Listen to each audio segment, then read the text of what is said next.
सातबाराच्या बातमीपत्रात आपलं पुन्हा स्वागत। राधानगरी तालुक्यातील पनोरीचे सुपुत्र सौरभ तानाजी पाटील यांनी प्रतिकूल परिस्थितीवर मात करत जिद्द, चिकाटी आणि अभ्यासातील सातत्याच्या जोरावर चार्टर्ड अकाउंटंटची परीक्षा उत्तीर्ण केली आहे। या परीक्षेत त्यांनी जिल्ह्यात दुसरा क्रमांक पटकावत पनोरी गावात पहिला सीए होण्याचा मान मिळवलाय।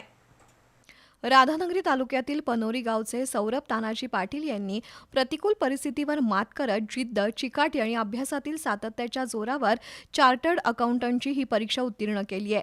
त्यांच्या यशामुळे गावासह संपूर्ण तालुक्यात आनंदाचं वातावरण निर्माण झालंय। सौरभ पाटील यांनी आर्थिक अडचणी आणि कौटुंबिक जबाबदाऱ्या सांभाळत अभ्यासात खंड पडू दिला नाही। परिस्थिती प्रतिकूल असली तरी सकारात्मक दृष्टिकोन आणि आत्मविश्वासाच्या बळावर त्यांनी हे यश मिळवलंय। त्यांच्या यशामागे आई आणि शिक्षकांचं मार्गदर्शन प्रेरणा असल्याचं त्यांनी नमूद केलं। सौरभ यांच्या या यशाबद्दल ग्रामस्थांच्या वतीनं त्यांचा जाहीर सत्कार करण्यात आला। गावातील ज्येष्ठ नागरिक, तरुण वर्ग आणि मित्र परिवारानं त्यांचं अभिनंदन करून शुभेच्छा दिल्या। कठोर परिश्रम आणि सातत्याच्या जोरावर कोणतंही ध्येय गाठता येतं हे त्यांनी सिद्ध करून दाखवलंय।